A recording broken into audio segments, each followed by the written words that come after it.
the Celtics play the Spurs on Friday. A good game. I missed it. Ginobili.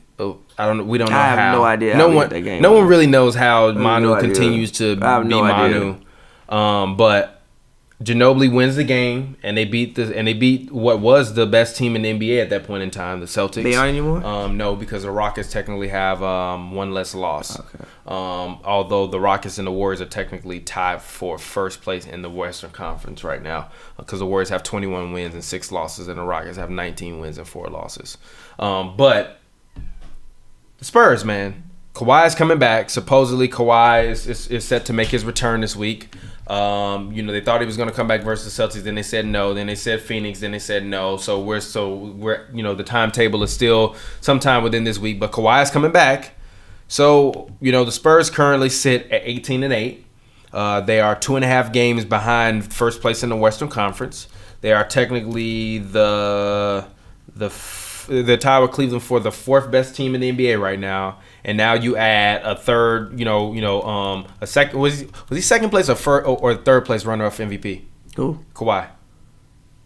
Third. He was third place. Third place. So now you have a third place runner-up for MVP coming back to a team that's already 18-8 and has been playing really, really, really good basketball. And Ginobili this year, for all of the burials that we tried to set for Manu last year, Manu has been playing really, really well this year.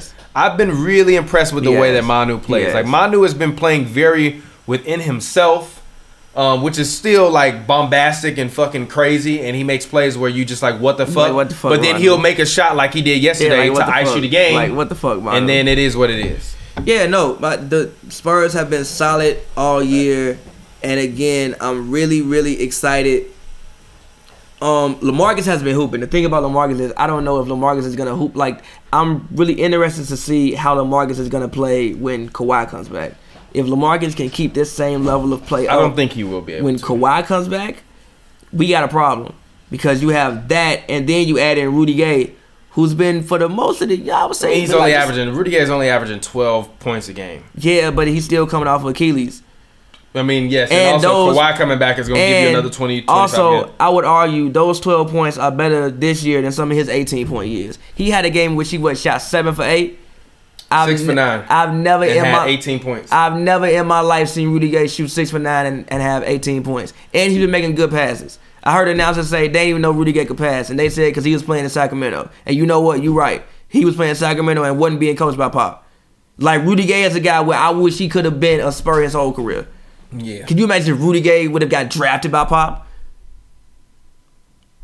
It's not like he can't hoop. Just look where the man done been at. Yeah.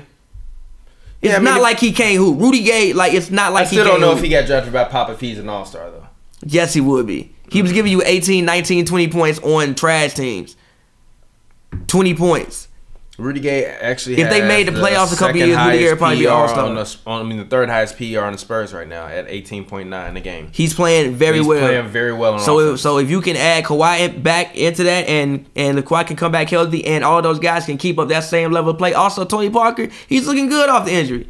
He's looking decent. Yeah. He's looking like he damn near hasn't missed a step. Like, he came back in this still saying, oh, only Parker. He's averaging 8.7 points a game and 4.8 assists a game. But, of course, that'll probably go up to being more around 13 and 5. But like, he don't look trash. No, but 13 and 5 from Tony Parker is great. Amazing.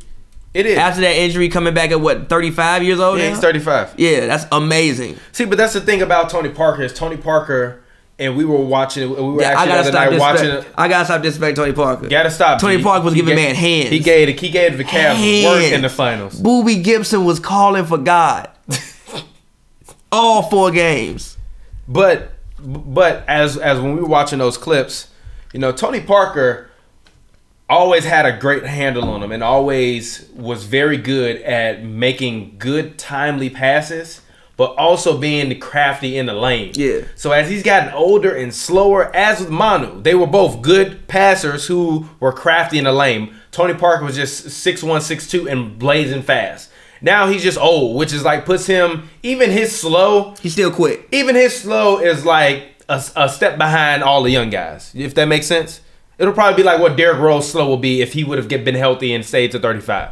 He still would have. He would have been slow for him to be 35, but he still probably would have only been a step behind everybody else. Yeah. So Tony Parker is going to allow you to be able to continue to not only have consistent point guard play, because DeJounte Murray, as much as we love his intangibles, as much as we love his height, he's still young. He has to learn. And with Pop, he runs his system, and everyone is such an integral part into it. If you aren't necessarily always clicking on all cylinders, he will sit your ass on the bench. And he don't care if you Manu Ginobili. He don't care if you Tony Parker. He screamed at Tim Duncan. He screamed at Kawhi Leonard. He screamed at David Robinson. He don't care. He about winning games and not about individual ego. So DeJounte Murray has some learning to do, but I still think when Tony Parker retires, and I think even the way he's been playing this year, if he can stay healthy, he might have getting hurt and him having to take that time off and come back and readjust to the game and also readjust to this team, it might have actually added an extra year or two on his career. Yeah, I think Tony Parker played in the year. Exactly. So coming into the 2018-2019 season,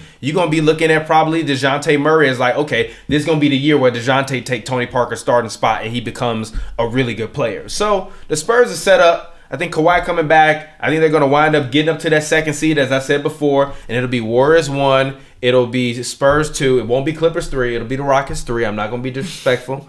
It'll be the Rockets 3, and then everybody else will fall in line behind it. Okay. Yeah. Is that up? Is all he feel?